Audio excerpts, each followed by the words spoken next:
God damn it, Josh. Here we are again.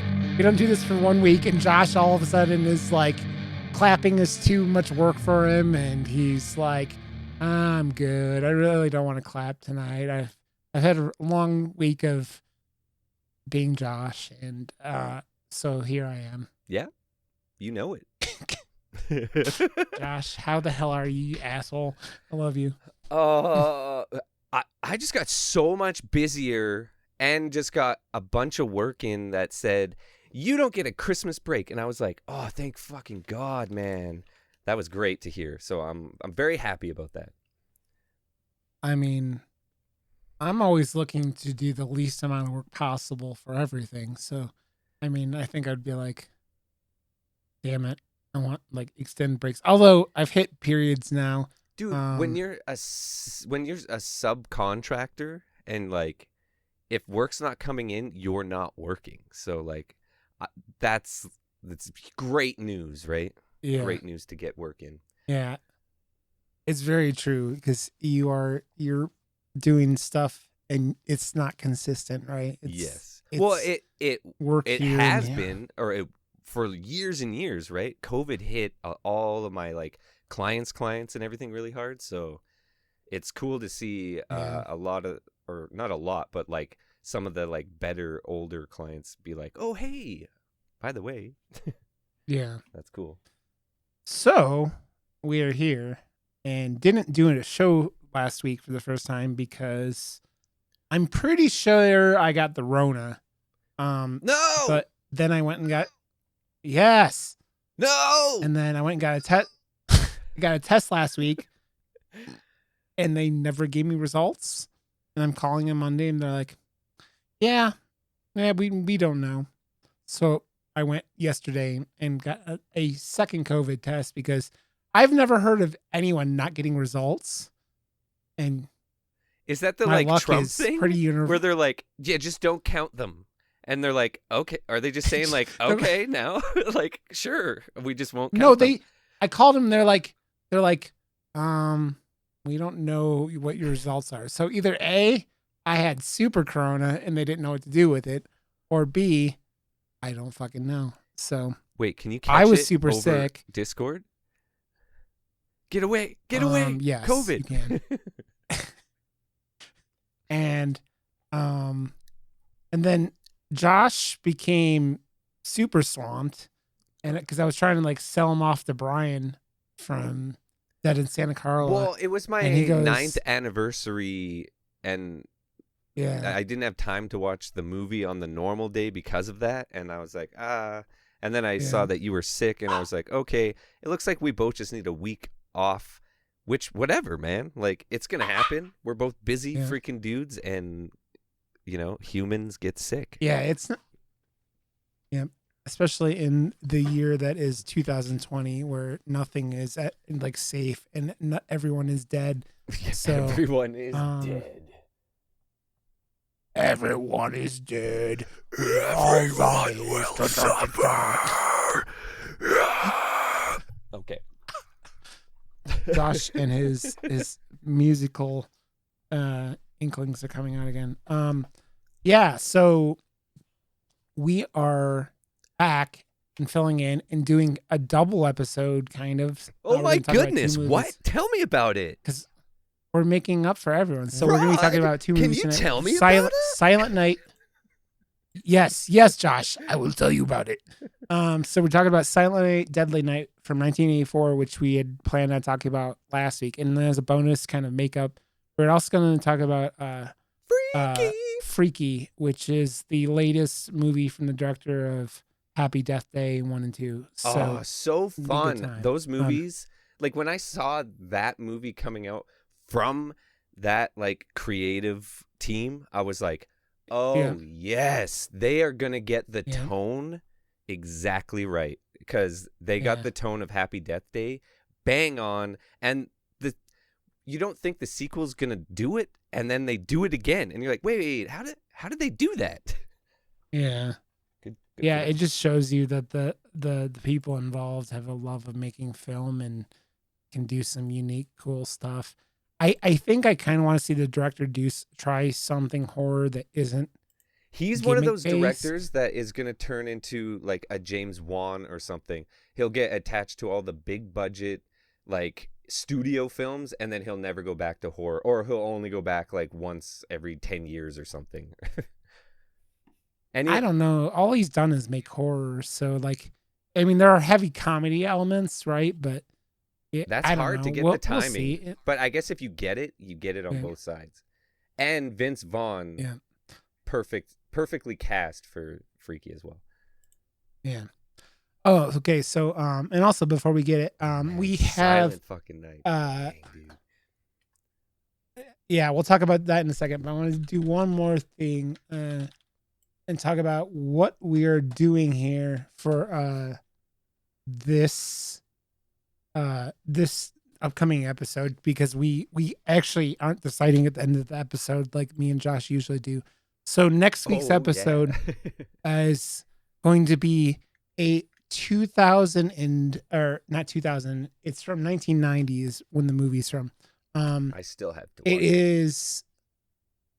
Yeah, I haven't watched it either.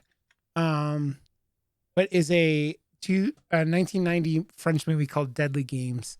The movie is on Shudder, and it is 1989. This is how I've had it heard Deadly it. Games 1982. I think it's 1990. 1990. Or is it 1992? 1991. There's a Deadly Game. Okay. Yeah, 1991. Okay. I'm just looking on IMDb. It's Home Alone. Yeah. It's Home Alone meets, but there's a Santa Claus involved. So the kid is like trying to stop Santa Claus from coming into his house. But I'd heard of this movie before, but this movie was suggested because we were doing our first co-op episode with the boys from Dead in Santa Carla. Brian and Andy, we're going to do this episode with them and talk about this movie.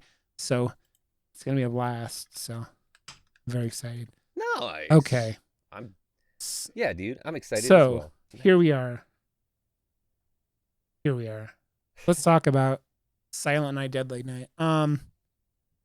This is it's a horror, it's a slasher from 1984, and is Josh, you seem pretty impressed with it, which is made me happy. But I think the only reason is because I have kids now, and I have to actively kind of be Santa, and we're kind of like lucky as a family. I grew up with this guy who plays a Santa now, and he is like really passionate about being Santa every year, and he like writes like personalized letters back to the kids with like the full on like wax thing on the envelope and everything. And like because my wife and I were photographers for a while, we had him come over and do like Santa minis at our house. So like we have like a Santa that comes over to our house that is like a private Santa now that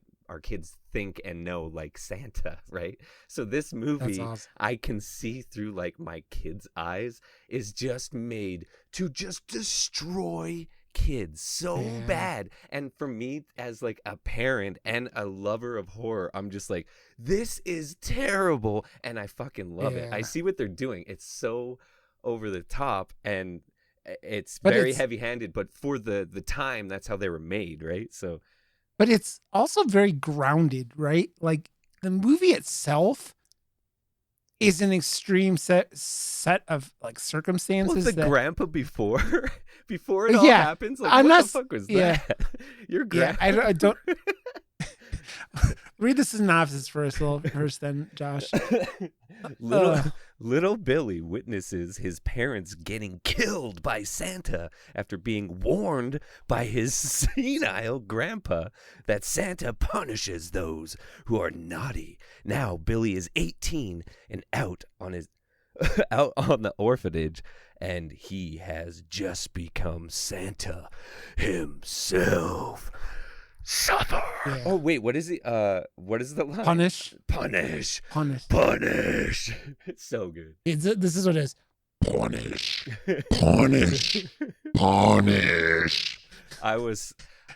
I love. I don't. It's a fun. I don't know. The whole beginning is so heavy to this movie. Oh yeah. Like my wife came in right as the family scene happened and was just like, that was definitely 100% the most terrible thing I have ever seen in my fucking life, and then walked out. And I was like, yep. You need to show your wife the human centipede.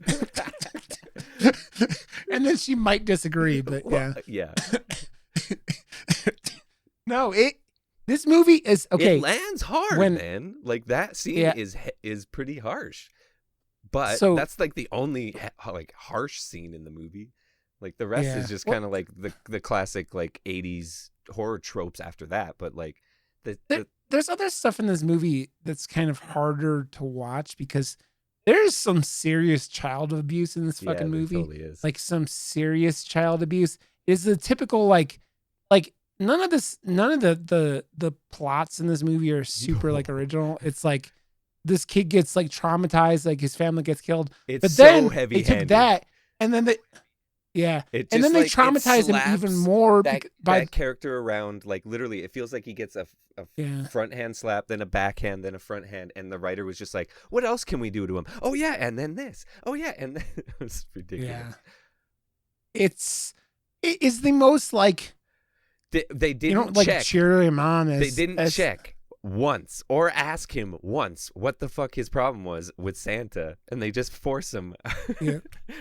Well, no, and the nun. No, the fucked up part is they knew. The nuns knew what was wrong with him. I'm not talking about the nuns. They knew. Like at the end at the store when they made him the Santa, like by accident, and he was just kind of like, oh. Yeah. And then he's like, you don't. What? Okay, what store anyways is open on Christmas Eve that late, and then everyone just wants to stay there anyways? Like, doesn't anyone have to get plastered? Yeah, like that. Like everything was far-fetched anyways, but like the lead up to everything and the like story that everyone else was given was the far-fetched part. Everything else is like, okay, this is a horror movie, of course there has to be some sort of lead up to someone's death, but like it was very lazily written. And the fucked up part is the worst character in this entire movie, outside of probably the original Santa Claus, is the old nun, who is the biggest bitch in the world. God. Like this, you've never wanted a character to get murdered as badly as like. There are a few characters, and I don't. What did she say? My methods work. My methods work. Yeah. How is he so strong too? The one-handed choke of death that also like slices the guy's throat. Like that is. Whew. No, he is a very. Yeah, he picks that dude up with his like, with the Christmas lights, and it's like, yeah, I'm gonna murder you now. With like, dude, if you've ever put those Christmas cords, like if you ever tripped on them or anything like that, it's just like Christmas lights. Yeah, you're like, man, these are a pain in the ass. I don't know if they could hold up a man. Did you say something last week about fuzzy butt or something? I swear you said something about fuzzy butt. And then there was like a scene where they just zoom up to this guy's fuzzy butt for like a full 3 minutes, it seemed. That dream sequence where he's like sensually touching this coworker, and it's just fuzzy butt. I'm like, what the hell? I don't remember saying anything about fuzzy ass, but I could have. I don't know what I said 5 minutes ago, Josh, let alone last week. I mean, I can listen to our podcast over again because I don't remember saying half the shit I did because I just say. Well, I just put fuzzy butt in your mouth. Fuzzy butt. You put fuzzy ass in my mouth and I loved it. Oh yeah, I loved it. So yeah, movies basically we could summarize it and then we'll spoil it. I think we just spoiled this it. Movie is.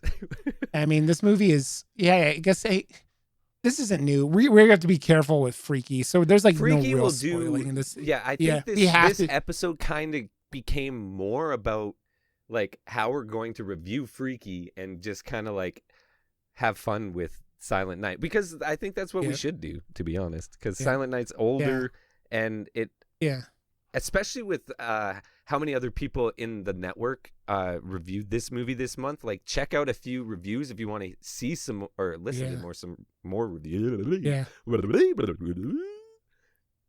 Yeah, including, I mean, Andy and Brian on Dead at Santa Carla are doing it next week, I think is when they're doing it. Yeah.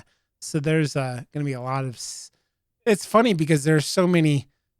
There aren't that many good Christmas horror movies. So I saw that So Horrified is doing the Santa Jaws movie, which is on like Amazon or something like that. And oh, by the way, at some point you and I were doing an episode with those two, and we're going to be doing, we're going to be doing. I can't talk too long. I gotta poo. We're doing that movie with them. I gotta poo. But yeah, so yeah, this movie, we'll just go over it. We kind of from the beginning a little bit more. It basically starts off, and this family is going to visit their grandpa, who's at like an old home, and he's supposed to be like, is like completely out of it. And this is one of the silliest things in this movie, and there's also a lot of silly things. And so they have to go sign paperwork for this grandpa. And so they leave their 5-year-old with him. Oh, he can't talk. He can't talk at all. Don't worry about it. And as soon as they freaking close the door, hey kid, you're fucked, man. he tells him how Santa is going to punish him. And it's like, what? Why? Okay, one, why would you leave a 5-year-old with a, like, they're basically saying he's like a vegetable, like, right? He doesn't do anything, he just sits there. And so they leave a 5-year-old with a senile. And he fucking destroys this kid. And then when they come back, he's just like, and does it, like goes back to being a vegetable. But like, he didn't even stop talking as they were still in the room. He was like, oh shit, they came in a little early. And then you're gonna die, bitch. And then like, oh wait, I'm a vegetable. Yeah, it doesn't make any sense, but it's, and so this happens. That's what I saw right before the rape scene and stuff. So I was like, this is hilarious because the lead up was that, and my wife didn't see that. So if she saw that, she would have at least had the note that I led off on, because that. Well, you're like, this is wonky as shit. Yes. Yeah, it's not. It's like you don't go directly into crazy. Is the perfect word. It felt like almost Willy Wonka, like with. Yeah. It was so heavy-handed on like its exposition as well, because it was just an old man literally saying what was going to happen. Yeah. Well, it's funny because like the 80s had a lot of these characters, right? The like kind of wonky out there characters, like the old guy in Friday the 13th. He's like, "Oh, you're gonna die." They're like the harbinger, like they call them, right? Like they predicted the characters are gonna die or something bad's gonna happen to them. Like Friday had the old guy, but it's a lot of these movies had the crazy like kind of character warning our main characters what's gonna happen. But you're telling a 5-year-old, it doesn't really make sense or whatever he is, or 4. I think he might have been 4 in this part. They say, and so then they leave. And on the way home, there's a convenience store getting robbed by a Santa Claus. And then he just pops a cap in the store clerk for no reason, just because he's crazy Santa Claus. And so his family's leaving. The craziest Santa Claus I've ever seen. Yeah. Yeah, he does everything he's crazier for no reason whatsoever. And he reminded me of the like craziness factor of what was that foreign movie that we just watched, like where it starts off with I Saw the Devil. Yeah, it starts off with the same sort of like no reason whatsoever, like rape, kill, violence on the side of the road. Like it was like that level of just like insanity in his eyes and stuff. So that was really cool and well done at the beginning. Yeah. Well, yeah, and then so this guy kills this convenience store clerk, and the family is coming home, and he parks his car in the middle of the road, so they have to stop. And then just fucking, they're like, "Can we give you a ride?" He's like, "No." And he pulls out his pistol and starts like trying to, he shoots the shit out of the right dad. As the like kid comes out of like from grandpa, like, "Oh no, it's Santa too." Like, fuck, keep going. The Santa that the grandpa just said is going to punish me. And so the dad drives the car backwards, and like he doesn't get very far because he gets hit a couple times. And when he stops, the kid Billy gets out of the car and runs away. Thankfully for him, because like now the mom just sits there and goes, ooh, and the crazy Santa Claus rips the mom out, pulls her tits out for some reason, and then just like kills her, slits her throat. And then the old guy's like, "Where are you, you little bastard?" The Santa Claus is looking for the kid, but he never finds him. Yeah, but with like I think on the like 15th flashback of the mom like getting killed and raped, you find out that he did rape her after he killed her, which is even more fucked up. Yeah. Well, then if you go and watch Silent Night, Deadly Night 2, which is basically all just footage from Silent Night, Deadly Night, you'll see it for another 5 more times. So. Oh, really? So I yeah, don't so remember. the two I don't Billy remember has the a little second one, man. I remember like it's a few killings and like just like the laugh it's out loud. garbage day. Well, and then that, Yeah, like that's yeah, like the most famous line from it. Like that's the standout part for sure. Yeah. So the Billy had a little brother who is named Ricky, right? Is the brother's name, and he is he's a baby during this whole thing, so he doesn't really get traumatized as much as Billy. So they get stuck off into this Catholic nursing or Catholic orphanage raised by the biggest bitch in the world. What is her name? It is. Oh my god. Is it Superior? What was her name? Mother Superior? Yeah. What the fuck was that bitch's name? It is Mother Superior. Yeah. Yeah, Mother Superior. Mother Superior. And Mother Superior is you come in, you find the first time you find her, they're drawing pictures about Christmas, and little Bill. They're traumatizing this kid anymore because he's already traumatized, and they're making him draw pictures of Christmas.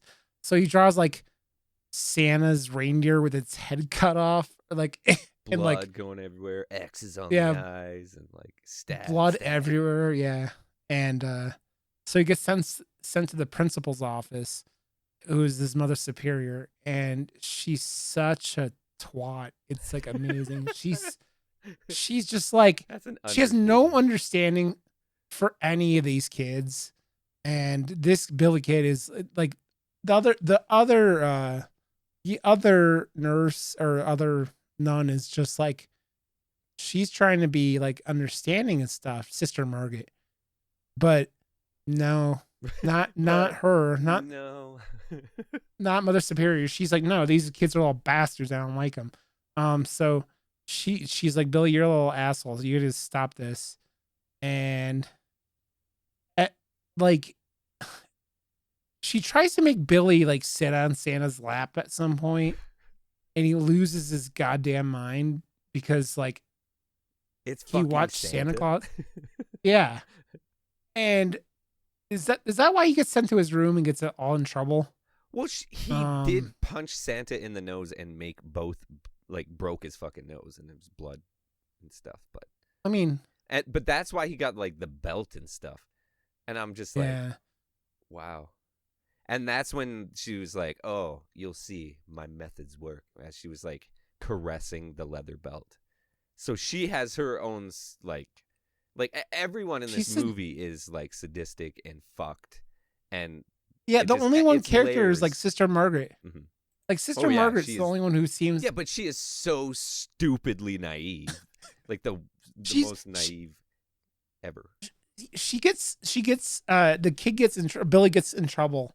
10 years and I don't later, think this is all of a sudden. Oh, okay. No, I'm talking about, or like when he's still a kid, he gets in trouble, and like Mother Superior sends him to his room, and she's like, "You're not to leave until I tell you to," and she comes like 5 minutes later, "Go play with the other kids." Yeah, I think it's the best thing for you. Yeah, and this is the fucked up part. And poor little Billy, because Billy's luck is the worst luck of any little kid that's ever existed in the history of time and space. He's going outside after she comes and gets him and catches, I don't know if it's like a nun and a priest, like who are like studying to be nun and a priest, just fucking their brains out. Yeah. This kid is just like, he hears fucking, and he's like Another watching fuzzy him butt through the moment like too. he's watching him through the keyhole, and he's like, what the fuck? And this fucks him up too, because then Mother Superior like goes past him and like starts like whooping the shit out of him with her belt. It's her belt again. She's like belting everyone. Yeah. She's like, you will be punished. And it's like all about punishment for everything with this kid. Like everything around him is punishment. Yep. And so now fucking is bad. So it's like, oh no, you're like going to be Jason or something. Like, hey, there's sex happening in this. And so the kid goes outside, and then she comes back and gets him, and that's when she spanks him, right? Yeah. I think yeah. And all but this yeah, happened. so but this kid's just off. Yeah, this kid is just, his whole child is completely fucked up and is about nothing but like pain and just torture, basically. And so we fast forward to when this kid is 18, and he doesn't live there anymore, but he gets a job in this toy store. And like the toy store owner's like, no, I need a man who could move shit around. And the Sister Margaret's like, oh, you don't need a man, huh? And like Billy's just like you said before, he's like a beast. He's just like moving shit around like ain't it no thing. He's like, and he looks like a bigger kid, but man, they're like making him seem like he's like a bodybuilder, like he's Arnold Schwarzenegger or something, like he could pick up every toy and every shelf kind of thing. So he gets this job here as like just like a stocking boy. And then they go into the most 80s like montage yeah, scene. I love it. Yeah. You gotta have a montage. And it's just so I have to say, I generally like the music in this movie, because it's very 80s. Oh yeah, I love. Except like it was again wonky, because there's parts where I'm like, hell yeah, and then there's parts where it's like, this makes no sense for this movie whatsoever. It stands out. Well, so Billy breaks in a little bit from this, like it just starts like, it's got this like overwhelming music that is just nothing. It sounds like just noise being thrown at you that doesn't sound like music. Well, that was it's just like a new technique that they and it just doesn't hold the test of time. You know how they use like music and stuff as like torture device. That's what that feels like a little bit in that scene. And I don't know. Yeah. So Billy is in this like toy store, and he's got this girl that he really likes, as you see through this montage scene, and everything's all good and everybody loves Billy, but then it's Christmas time. Yeah, now it's Christmas time again. Watch out. And everyone hates Billy now. Not everyone, but like his boss is yelling at him all the time because he says he's like an asshole now, and everyone's like, oh no, Billy. And and his like the sisters Margaret's trying to like call him and check up on him, and oh yeah, I forgot. So like on Christmas Eve, he doesn't like Christmas, by the way. Well, why didn't you tell me? Yeah. And by no way should you make him deal with do anything with Santa Claus. Details. That couldn't be that big of a detail. They on Christmas Eve they have Santa in their toy store, and he breaks his ankle, and so they need a new Santa Claus. So guess who they decide is going to be a perfect new Santa Claus? Billy. And it's fucked up because they don't show all that much of it, but they show him with this little girl on his lap that's like complaining, and he's just like, he's just like saying shit to this little girl, and you're like, oh no, because it's all the shit like he heard when he was a kid, and you're like, oh no, this is going to be bad. And but then they get through the day and he didn't like break or anything like that. And you're like, okay, so this can be, so just now let Billy go home, right? No, because he hasn't had enough trauma as Santa Claus. They get him, start making him drink, just like doing shots as Santa Claus. The 18-year-old or something who's never drank in his life, who has an unstable mind.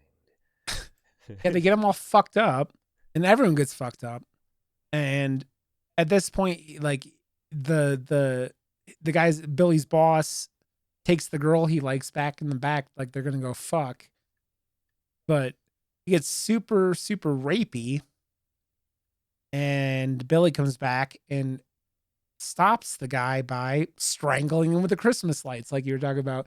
And this cracks me up because then he does this, and the girl's just like, "What are you doing, you crazy person?" Yeah. And you were just about to be raped by him.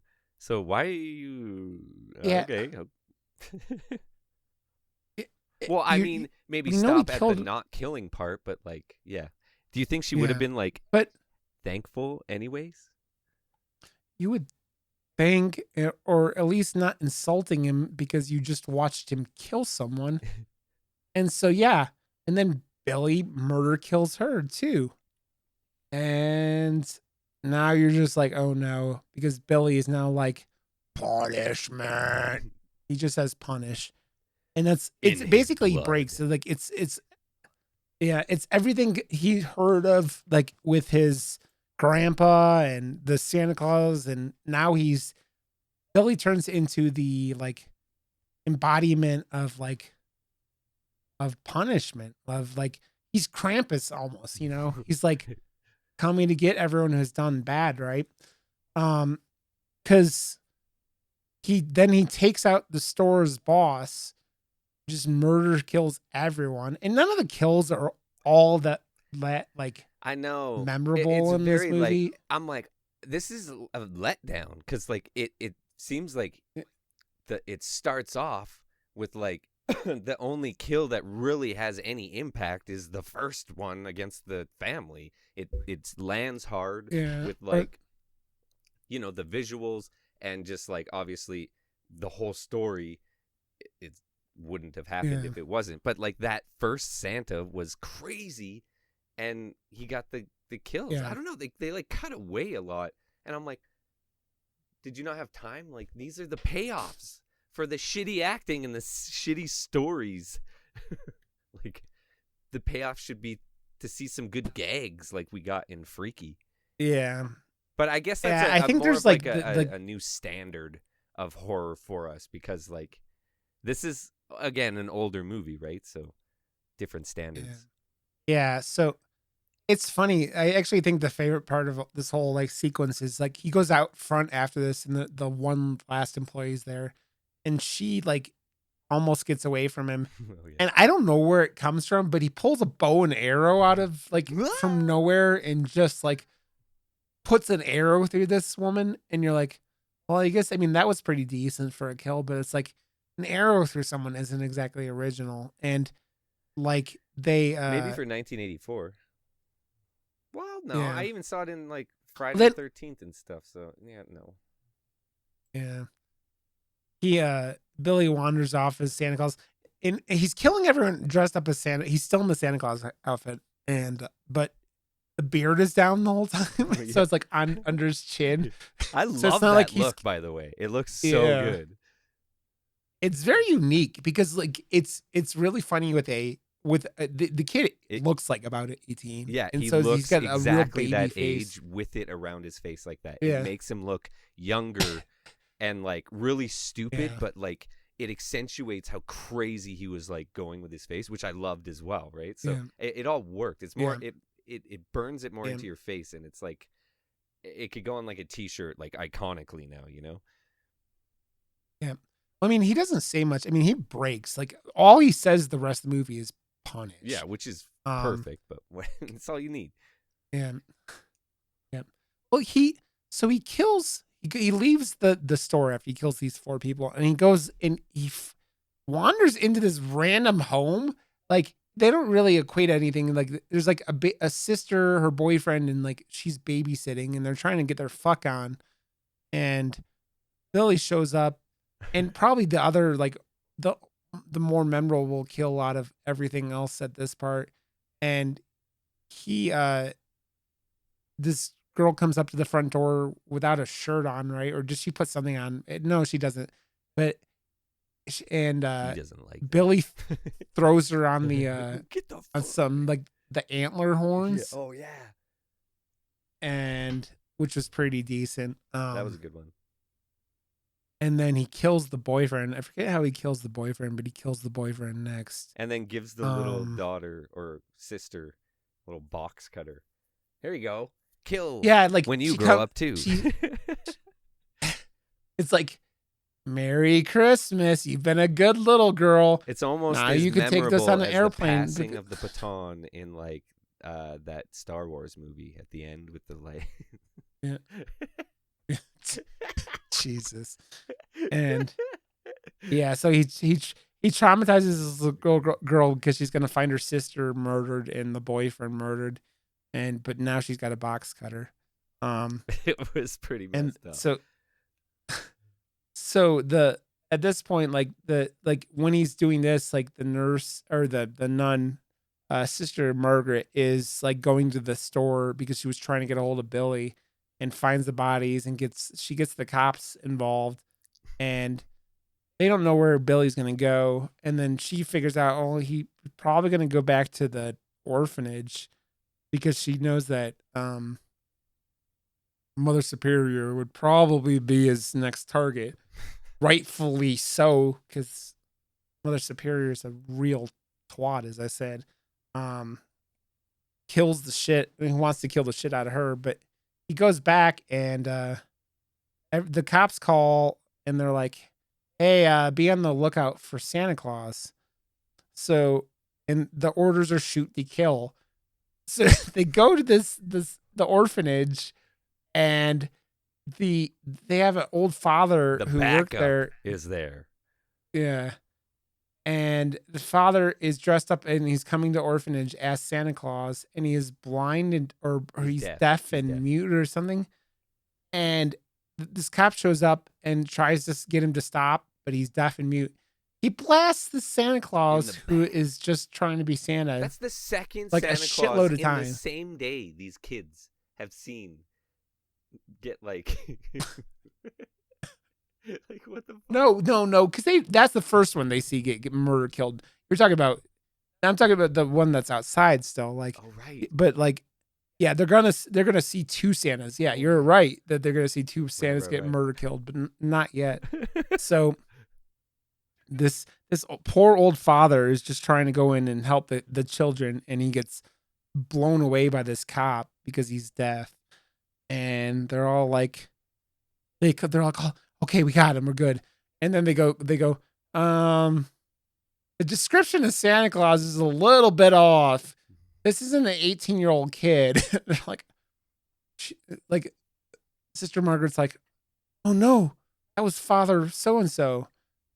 And they're like, oh no, the suspect's still out there, because then another cop shows up who ends up like being there when Billy's super cop, that guy with the itchy trigger finger. All of a sudden he's like, I'm gonna go outside. Yeah. Like, what was he doing? Yeah, I have no idea. Like the only cop doing anything, and he just killed the wrong guy, and he's still on the job. Like, fuck. It's okay. Billy finally kills someone with his axe that he's been carrying around the whole movie that he never uses. He picks up an axe for the poster, man. That is a wicked poster, by the way. Yeah, the Silent Night, Deadly Night poster is pretty dope. Yeah. And Billy runs into this cop when he's get back to the orphanage, and like, he axes him, and so he finally gets a kill with the axe, which is all over all the marketing stuff. And then he goes into the orphanage to kill Mother Superior, but likely is what I mean. He doesn't get to do it because Sister Margaret shows up with the sheriff and shoots Billy, and he dies. So it's The movie is not super long. What was the timing on it? Trying to get the length on this. It's like 80 minutes. But it gets going and it does not fuck around, man. The grandpa is so fucked. Yeah, dude, Grandpa's a fucking asshole. That doesn't like. I know compared to how they use it to set everything up, but like, I really would like to know why Grandpa is that state and why, like, that's a lot of effort for one little practical joke to fuck with a little kid. Yeah, like that was never explained and never mentioned ever again. Oh, he's just senile, whatever. Everything's just brushed off in this movie so easily. Yeah, whatever. Yeah. Yeah, you're just, as an audience, just forget about it right now, okay? Oh, okay. Yeah. Well, it's the thing is like this. Billy goes through a tremendous amount of trauma. You're sitting there going, none of it surprises you when he breaks because like he goes through all this trauma and then people keep forcing him to like deal with the same kind of situations over and over again without like letting him heal, and he just breaks, and like the people like raping and like doing all this stuff, and he just like sets them off. And I love how it ends for a sequel too. It's so fun. Yeah. Well, it ends in the sequel's called Silent Night 2, right? And it is Silent Night, Deadly Night 2, Part 2. It's all about Ricky, his little brother, who was in the car in this first one. Oh. But like the second one is literally like something like 40 minutes of it is footage from this movie. Oh, really? Yeah, it is the laziest sequel you will ever hear about with that kind of stuff, and is one of the many reasons why this movie is like, it's kind of infamous for the overacting of the main actor, but the garbage day line is, like you said, is very like garbage day. Very, very. It's one of those shots that you're like, you might not have ever even heard of one of these, this movie or the second of the sequel, but you've probably seen it's garbage day meme somewhere on the internet. Oh yeah, because it's that famous kind of stuff. So yeah, I'm glad to have finally watched this movie. Yeah, it's 119 minutes, so it's like 80 minutes. Same here, man. Like I'm glad that we're doing something that is like, oh, again, because I have a reason to put a movie on. I was like, oh, you got to watch it for the show. Yeah. If I didn't have to watch it, it'd be like, this movie would not be fucking on in the house, or I'd have to come down here and like watch it. So like, I'm so happy we're fucking doing this again, man. Yeah. And me too, dude. Me too. So I really did like this movie, and I think it's like, if you like 80s horror slashers, it doesn't stand out, but it was entertaining as hell, and like it's not a great movie yet again, but like it's entertaining, and if you like slashers, it's worth watching. I've seen worse slashers in the 80s, so.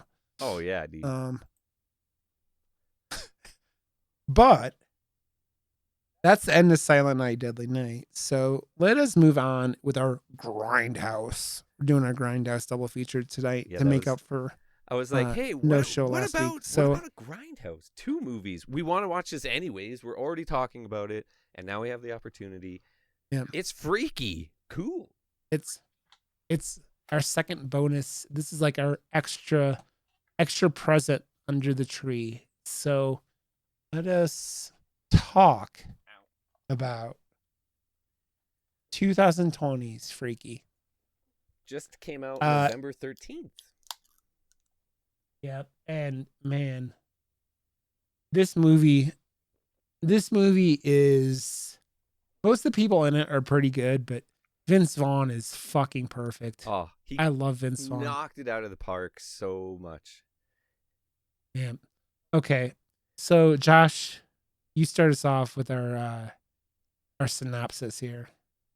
After swapping bodies with a deranged serial killer, a young girl in high school discovers she has less than 24 hours before the change becomes permanent.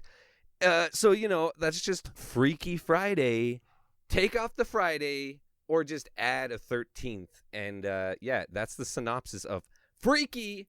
It's just that's what you do around Christmas time is you take a movie that's been done and then you horrify it and then put it out around Christmas time. And it does well. Yeah. There aren't that many kills in this movie, right? Like the body count isn't but super the characters high, but it's about the story. It's about the body swap and it's about the comedy more. And I love that but that's this director, he gets the comedy bits. Yeah, like Christopher Landon. Happy Death Day was was so funny, and that's why my wife and I loved it so much, because you're just laughing as much as you're like, oh, and it I don't know. I think she likes movies like that because then the kills can be like over the top, but then it lands on such a lighter note because you're like having a fun laugh at the same time. Yeah. Well, this movie goes off and it's a lot of its violence is actually in its opening sequence. It reminded me of the Friday the 13th remake where you are introduced to a bunch of characters and then they're all just killed off to show how violent the killer can be, or is rather. That's the introduction of it's the probably main the best villain, and I fucking love when movies do that so much. Yeah. It's these spoiled teenagers just being around and then someone comes I think that's around. become like a new age cliche almost now, because like Scream 4 did it too, where the opening bit was like just a whole bunch of wait, was that? I don't know, I'm a stoner, fuck.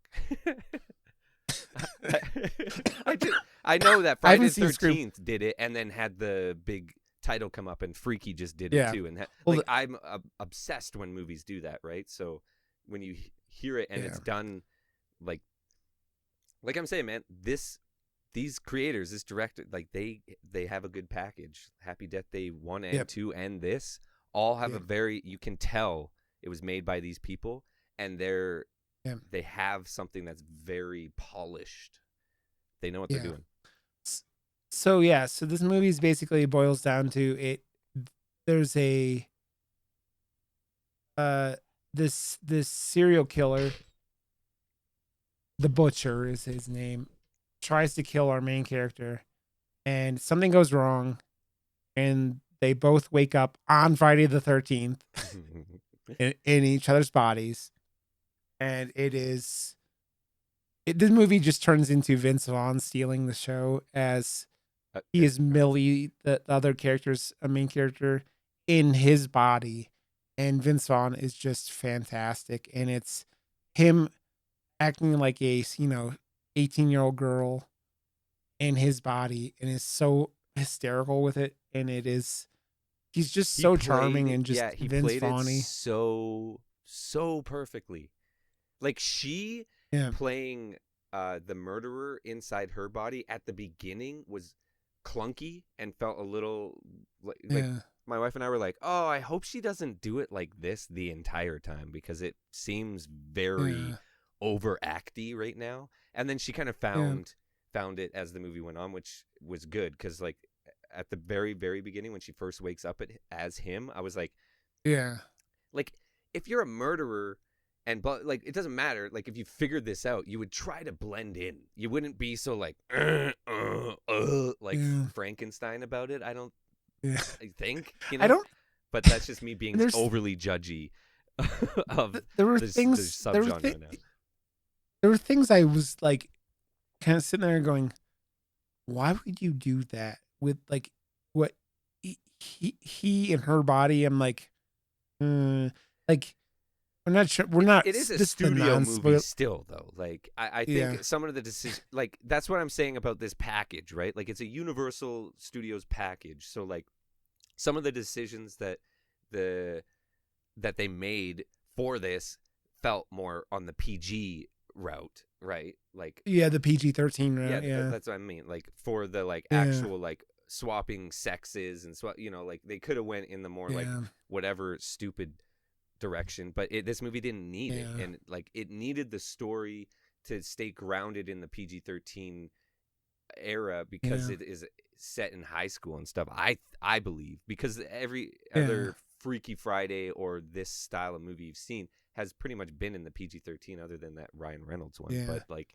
Well, still, you think about it, like it's rated Honest R mostly for violence, violence, yeah. Well, and because of the violence is good.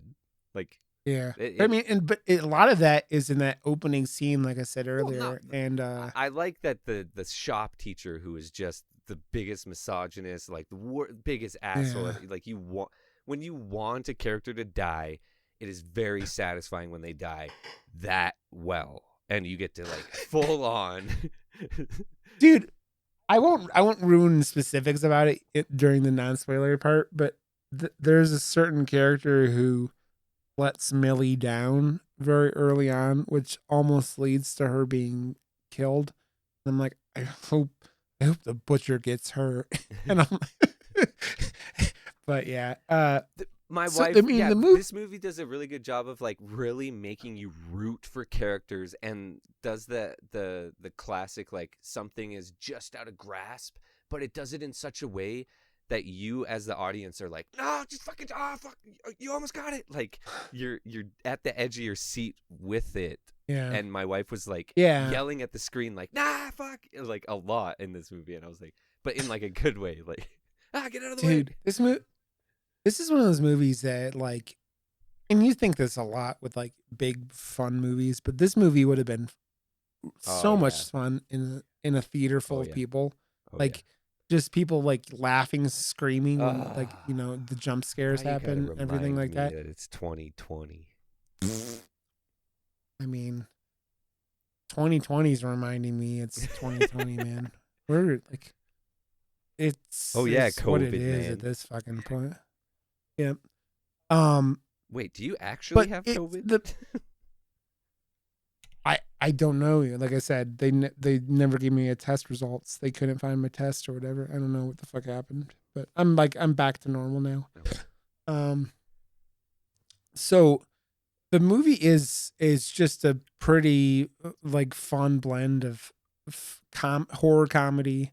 The actors all do really well with what they're given. Like you were talking about, like Millie, once she is the butcher, isn't as good as her before. She does look badass though. Like she's running around once they switch. Yeah, yeah. She's got this badass red leather jacket and just looks like a Well, the transformation of her character was really cool to see. Like, oh yeah, I yeah, guess if someone else was in my body, they wouldn't have all my like weird insecurities that I have. They would just see like, yeah, oh, there's something to wear and like do whatever. And she's like, oh wow, I actually really like what he's doing with like what am I wearing? Like yeah, that was yeah. a cool The aspect to it, right? Millie's character is like plagued with her father had died the previous year, and it leads to a lot of the insecurities with her character. Like her and her mother and her sister all are kind of like still traumatized. It's like them dealing with trauma and how they do it. And like Millie's mother is kind of an alcoholic now because of it, and the sister just is a cop and she works. That's all she does, and all Millie does is go to school. So, um, yeah, with like most of the movie is on like it's Millie and either Millie as Millie or Vince Vaughn as Millie, and then her friends Josh and what is it? What are you It's talking about? The Josh first and kill that Nyla. he does as her is like right from Jason X, man. I was like, yeah, Yeah, the frozen body kill and the explode. Like that was dope, man.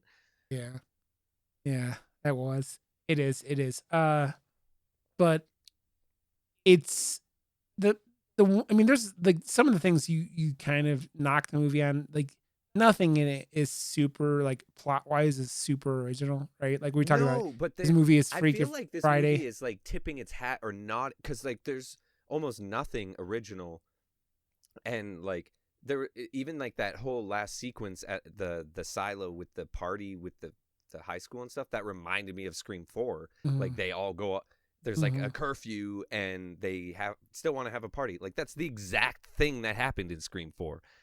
Like Yeah. so I mean, that's the beginning. That's the end of Scream. yeah. Like So like the there's a like lot they're of all things that the were borrowed from other movies, but like yeah it is a modern age movie. So which yeah they don't get made very often nowadays in this era. yeah Like it's so weird. yeah Everyone is just like, "Oh, you know what? In the 80s." Like that's just where all horror movies now live. Like in the 80s. Like that's now the like lazy writer thing to do. yeah. And we talked about it with that the Call movie we did a little bit back, and that was set in the 80s just to avoid any actual thinking with their script Yep. and whatnot. So But that's um I guess we're just going to have to accept the like there's way too many tropes, and if you're going to do a horror movie, you're going to like see yeah.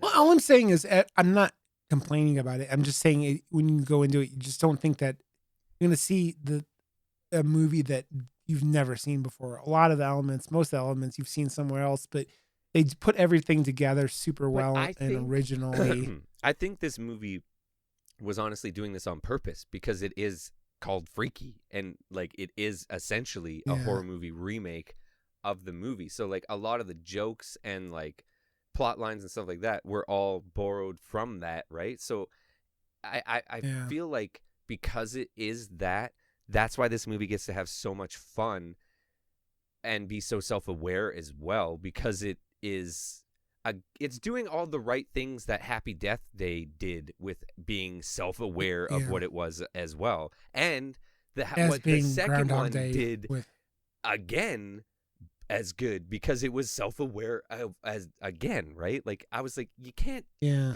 I was so skeptical about the second one because I was like, well, how do you do that a second time?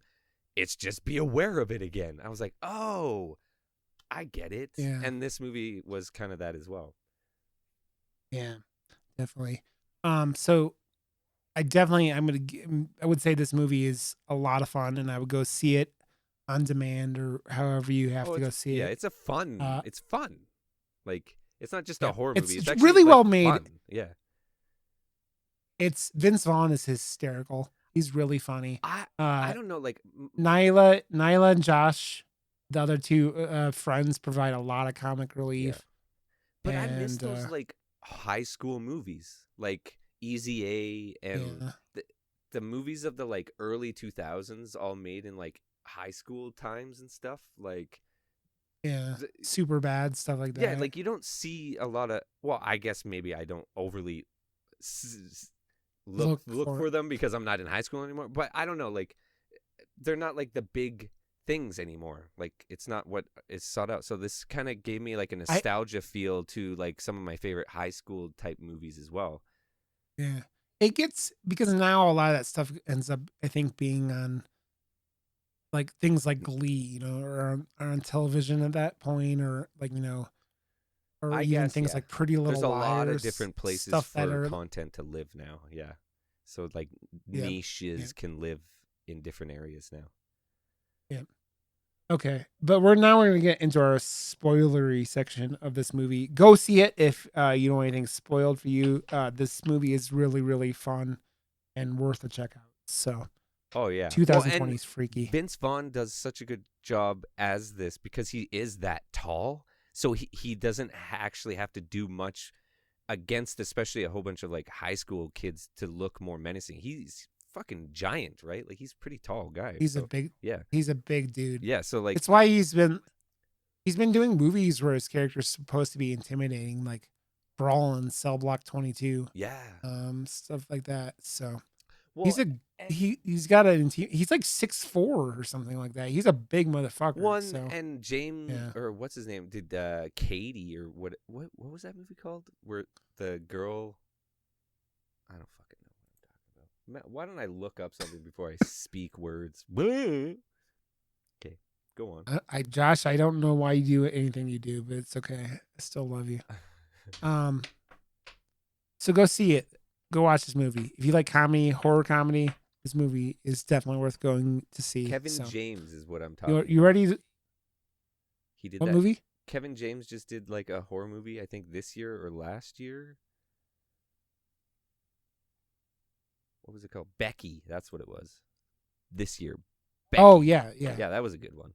With Kevin James. Yeah, but that's what I'm talking about. Like, I haven't seen that yet. Well, he was good in that because he flipped the script and he was the bad guy in that, and he was the like 1 year. But like Becky steals the show. Yeah. Like she's gonna be huge, I think.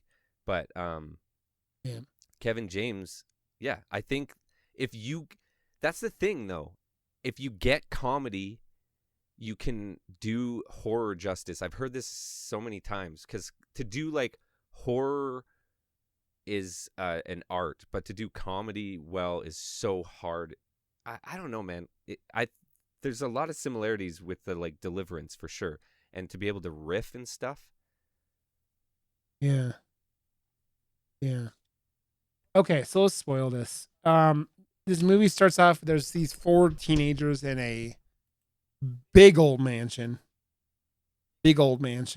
and they're having a party, and there's like 2 couples, right? And so like 2 of them, they're all like out back, and 2 of them go inside, and one of them starts chugging champagne, and the butcher, Vince Vaughn, shows up and shoves the champagne bottle down their throat, and then somehow breaks the bottle when it's in their throat, and like just glass pops out the side, which is fucking pretty brutal, right? Like it's and like every like special effect is done so well that you're just like, oh shit, damn, because they can just zoom into shit now. Like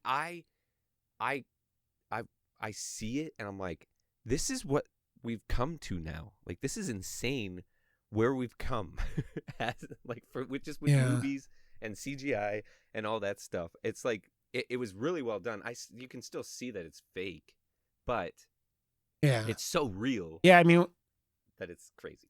That scene would have been very, very hard to do in practical effects and make it look good with glass like popping out. I mean, you could have done it, right? It would have been possible, but they use it effectively to like, and then what he breaks. Let's talk about Vince Vaughn's look.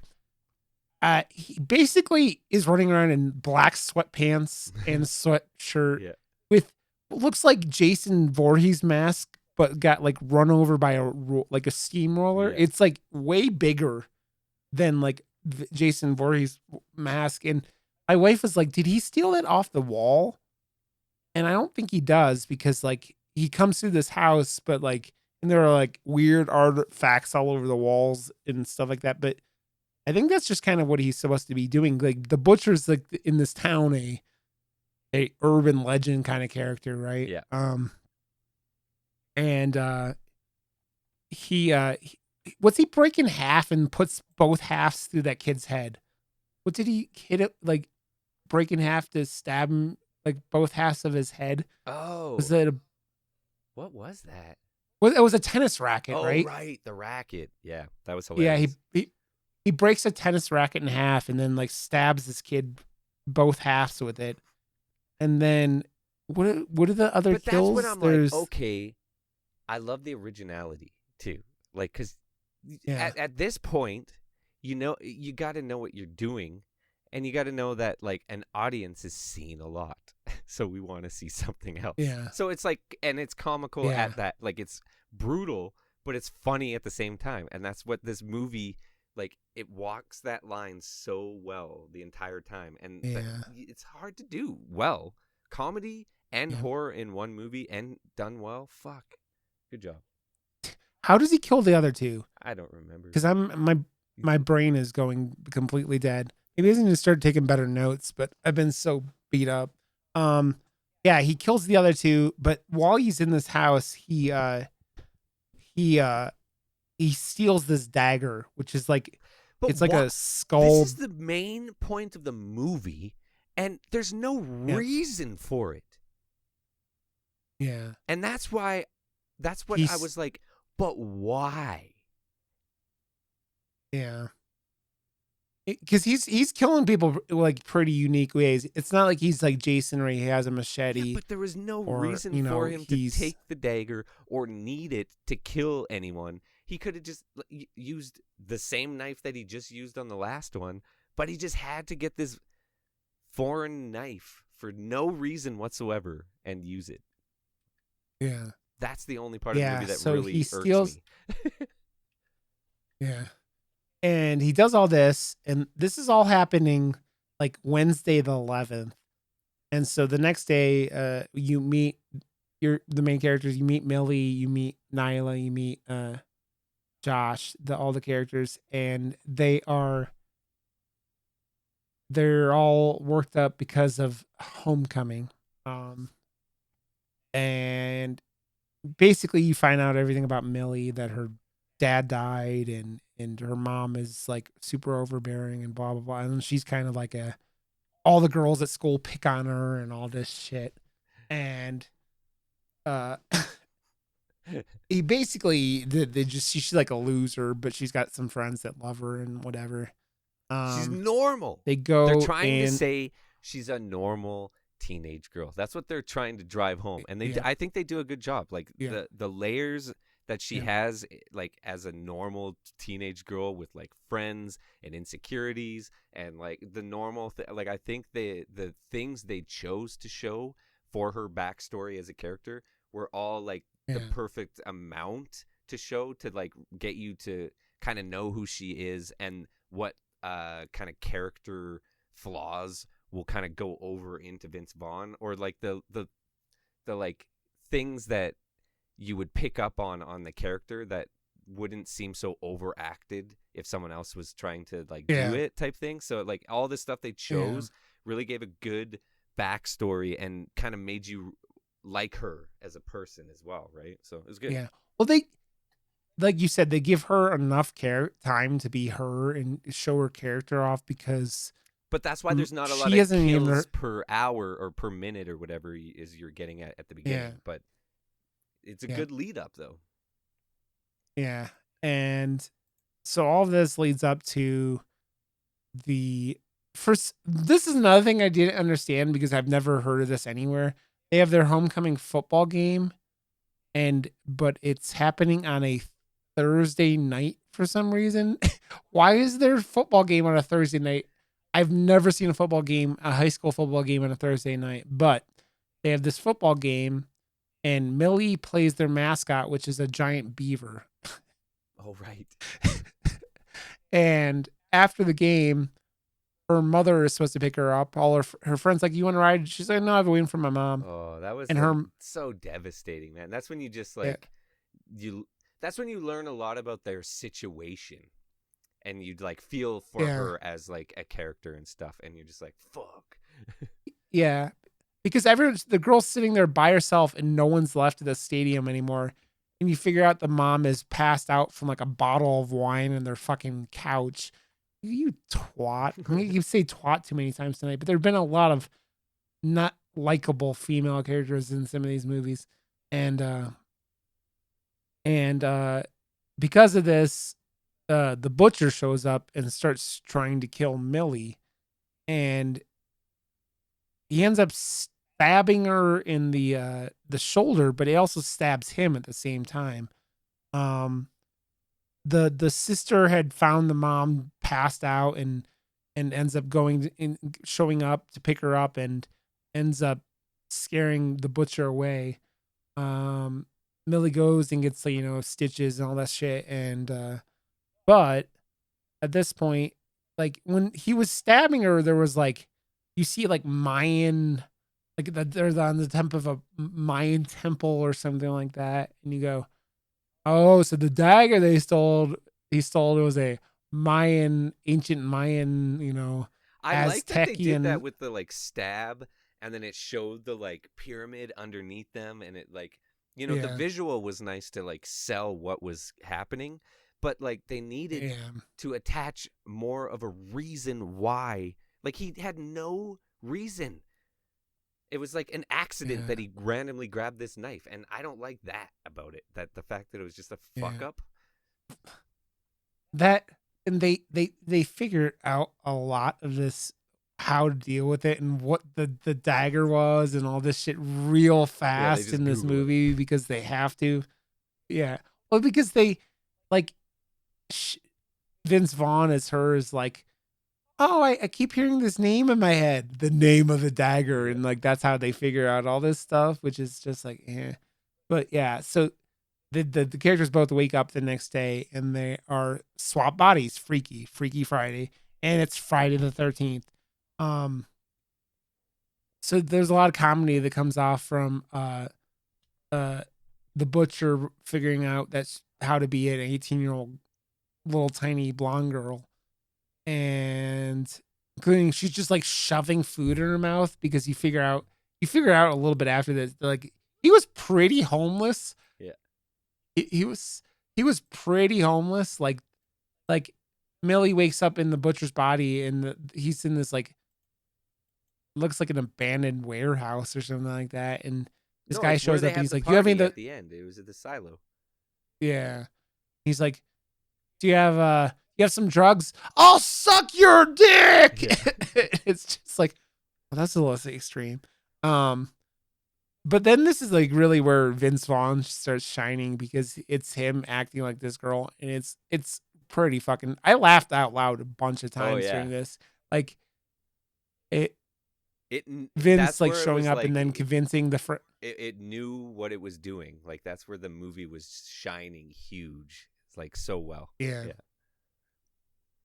Yeah, like he shows up and they're like running. The Nyla and Josh are running away from him, and then he ends up like doing the high school dance, like I don't know, but he does this dance that nobody else would know, like that doesn't go to this high school. And I was after he does that a few times and finally, like is convinced the characters, I was like, what is he gonna have a poem for her too? Like or when he meets the sister and stuff, but she was the one that wouldn't accept it. She was the strong. Well, they don't even really try to explain it to the sister. It reminded me a lot of going, like Big. It was just like yeah. Shimmy, shimmy, Cocoa Puffs. Shimmy, shimmy, Cocoa Puffs. It's this completely ridiculous situation. That's seriously that what no it was one from. Would believe, so, but like, again, it's friends. just taking the nods from all of its. Yeah, sorry, I'm talking. Yeah, other things where you would never believe this was happening. Yeah. So once they're all friends again,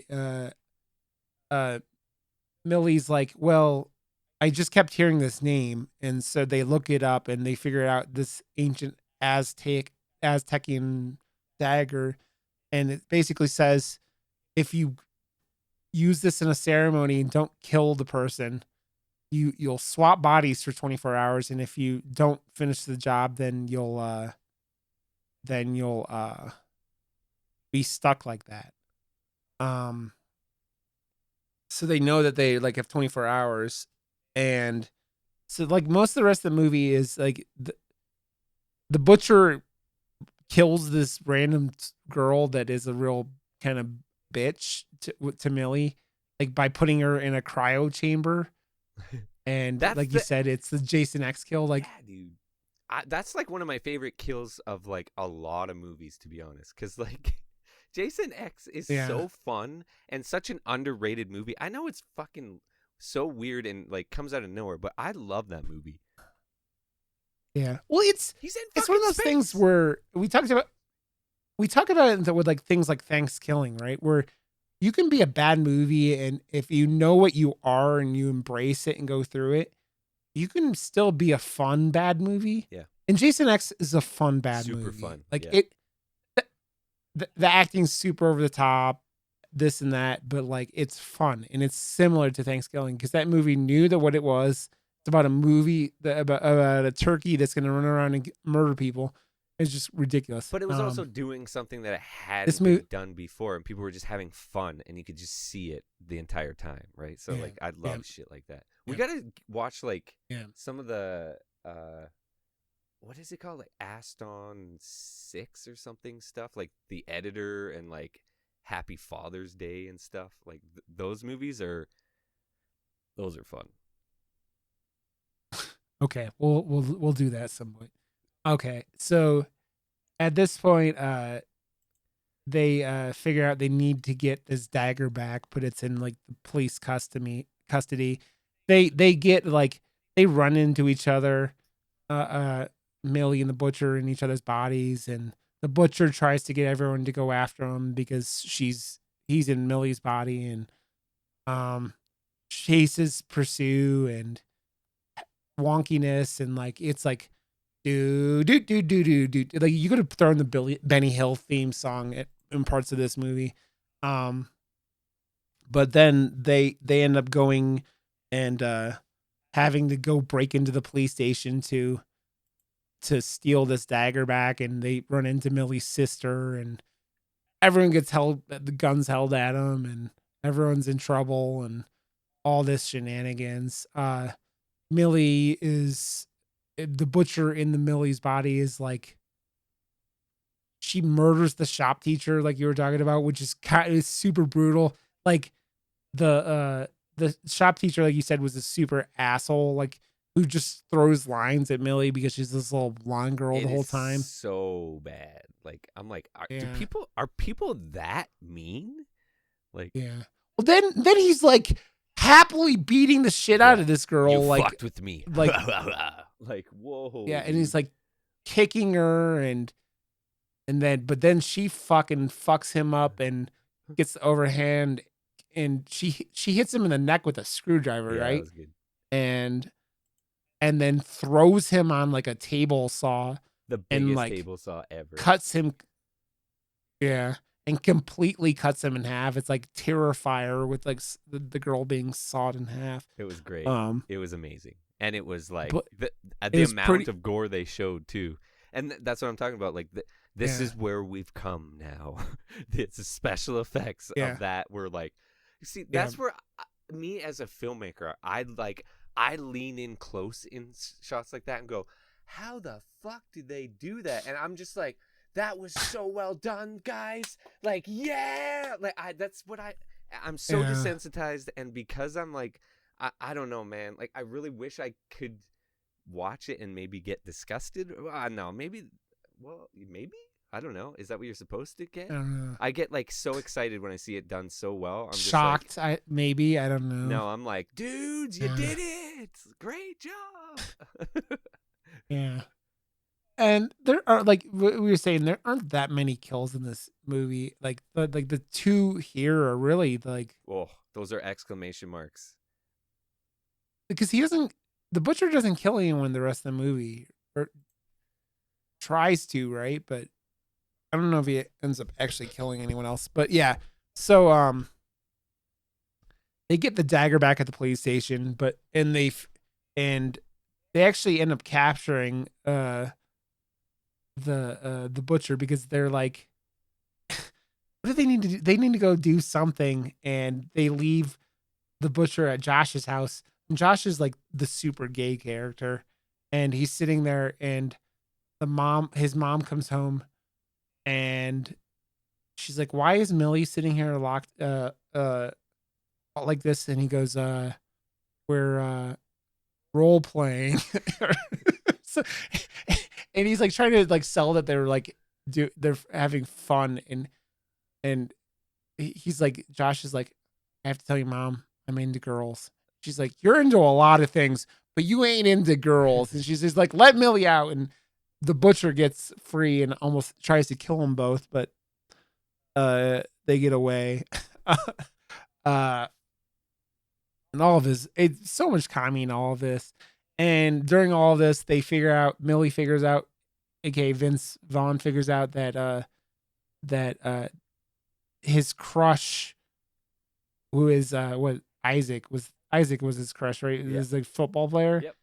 And they all get back together and they figure out that they liked each other. And the best scene in the whole movie is like It's so they awkward. use this poem that Millie had written him, and they're like, oh, and they like while they're stealing the dagger, they're in the backseat of this car together. And they end up actually kissing Yeah, Vince he's like, Vaughn and this I'm gonna 18-year-old. kiss you. Yeah, and she's like, well, maybe we should wait until my hand isn't like bigger than your fucking head. He's like, But okay. I think they end up. But I think they kiss at that point. Yeah, they make out for a bit. Yeah. I don't. And then that's when she's like, that's when Vince Vaughn was like, actually, let's not do this. Yeah, It was and so really good. they really they good. all. So Millie, the butcher gets out, aka the Millie body, gets out, and goes to this party they were having at the factory or abandoned whatever warehouse that Vince had been living, and starts trying to kill people, and they end up basically stabbing him right at midnight, and they swap bodies again. They're all like, "You got him! You won! Woohoo!" But this is. Do you think? Because like they ended it, and they make you think maybe that, but it could be him just going and getting smart and still in the body too. Who knows? I mean, that's what the whole ending after that is. Yeah. Did you stop watching this movie, Josh? Oh wait, that is the ending. Never mind. What am I talking about? I don't know. No, you're talking about like this part was the ending. Oh, no, right. like Yeah. so they haul Vince Vaughn off and they think he's dead. The butcher's dead, but he's not. Bum bum bum. It's very like Chucky or Jason. You like they because act Happy like Death Day and stuff. Like I read a tweet that the lead actress of Happy Death Day wants these movies to live in the same universe, and I was like, oh, that'd be fun. Yeah, that'd be so fun. Yeah, so the butcher shows up at Millie's house and ends up being like trying to beat him up a little bit, like the mom, the sister, and her. But they end up like it's like girl power, and Millie figures out how strong she was, and there's like they have a whole like speech between the butcher, and he's like, I figured out why you're so afraid because you're so small and so weak, and blah blah blah, and all this stuff. And it was like this like Millie finding her strength because she was in this big giant dude's body for part of the movie and all that stuff. But that's cool. That's good. Like it was a nice rounded way for a character to have a good arc and like a revelation and like to actually show that they learned something at the end of the day too, right? Was the butcher a vampire also? Because they ended up killing him by putting a wooden stake through his heart. But it was great. Oh yeah, and she also her big revelation was having balls fucking sucks. Whammy! And smashes him in the dick. Yeah, because murder kills his balls. Oh yeah, she does. It's like you're getting set up for a penalty kick in soccer, and she just went like full on foot into his balls. Vince is like in his later, he might be in, I think he's in his 50s at this point. So he's got older man balls, so they might be sagging a little bit. And she just fucking punts the shit out of him. Oh, poor Vince Vaughn's balls. But like, yeah, it's they're fighting, and he gets a table broken over him, and then they stab him like a vampire, and kick it. Yeah, and kick it. Yeah, it's very like Buffy the Vampire Slayer, like totally, the movie kind of thing, right? That's what again. Like there's a lot of these things from that era that I felt like they were like, it wasn't like full on ripping off, but they were like tipping their hats a little bit with like some of the, I don't know, or maybe it was heavy hand. The movie is really really fun though. Like I said, I was laughing a whole lot. The special effects, the violence were all pretty good. The characters were all pretty entertaining. It's fun to see a good studio horror movie, like a good studio horror movie. Like studios have like almost abandoned it because Blumhouse like owns pretty much the studio horror game now. Well, this was a Blumhouse movie. I know, though, but it? like I'm just saying, like yeah. it's well, I guess he's the only one really doing studio horror now, It's other than like it's Warner Brothers that in their A24. Conjuring stuff.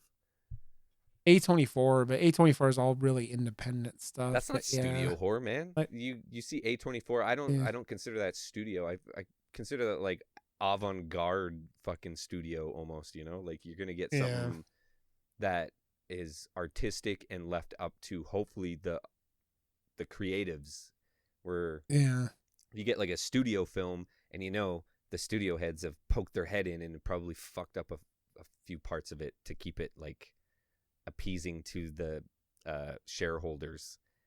Like I hate when you can see that in movies. Like, oh, half this movie was good, and then I could see where all the executives made decisions. Like, what? Why? Like, Dr. Sleep, the sequel to The Shining or whatever. That movie was like 3/4 of the way a really good movie. And then all of a sudden, you could just see the executives were like, there's not enough going on. You got to fucking... And the whole end was just like, what the fuck was that? Like, come on, execs. Yeah, it's the whole Hollywood is a business, and it's unfortunately that way, regardless of how much we hate that they do that to movies and whatnot. But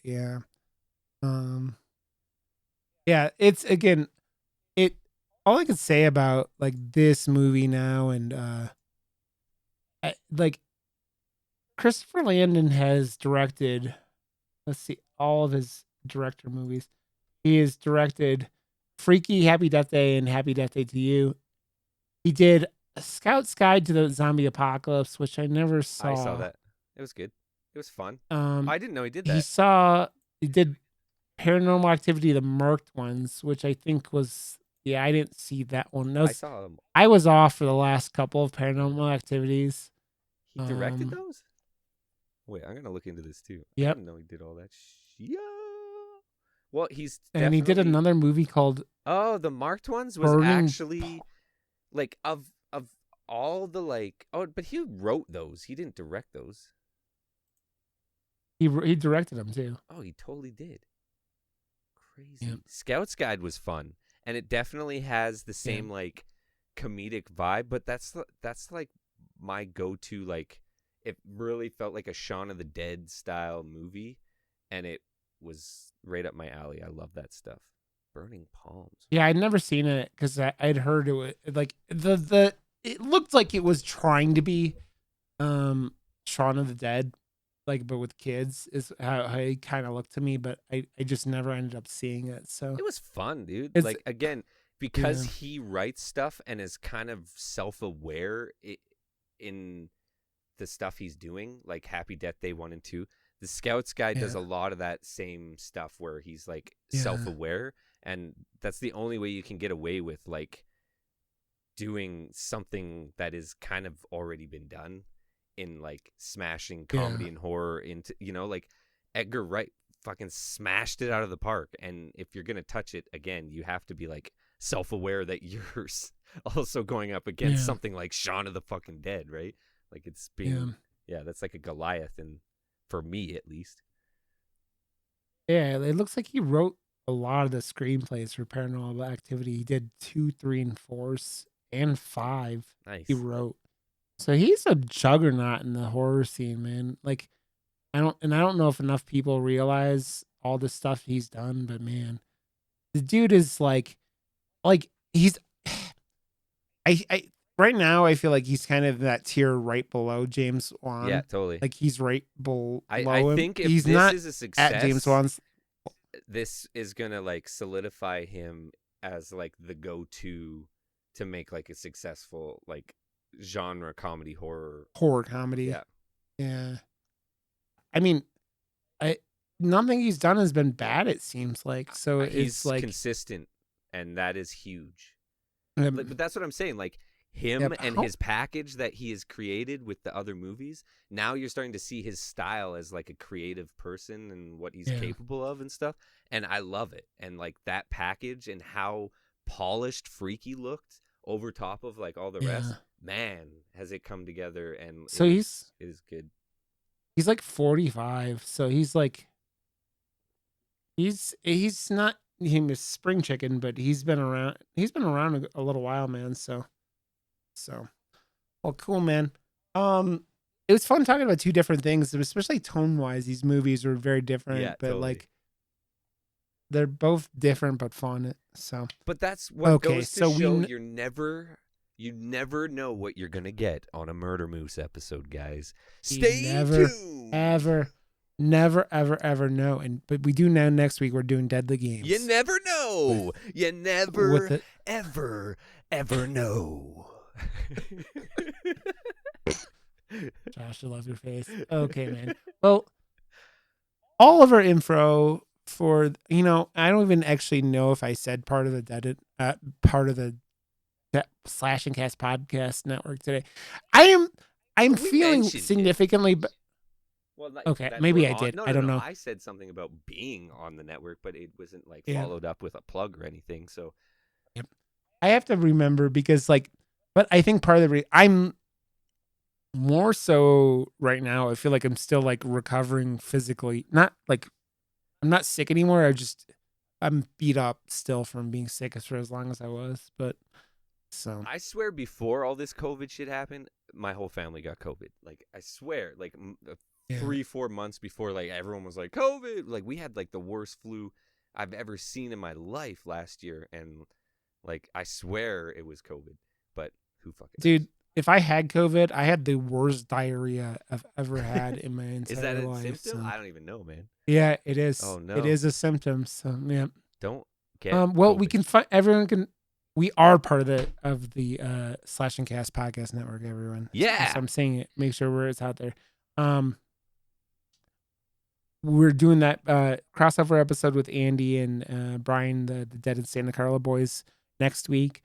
And I think that means we'll have a couple more Christmas movies to do. So we'll talk about that after whatever next week's episode. So we'll figure that out. Sounds good. All our info for Murder Moose can be found at murdermoose.com. Check out our Twitter. Check out our Discord. Come hang out if you want there. And because we're so active on Discord. I think we're the only people in there, but that's okay. Whatever. That's okay. It'll get there. Also, please leave us a 5-star review on iTunes or wherever you listen. So we would greatly appreciate that. That would be a wonderful Christmas present for Murder Moose. Merry Christmas. And the rest of our info is on murdermoose.com. So everybody, thanks for hanging out. Thanks for listening. Josh, I love your face. And we will catch you guys next week. So thank you for listening, and we'll see you soon. So see ya. Bye.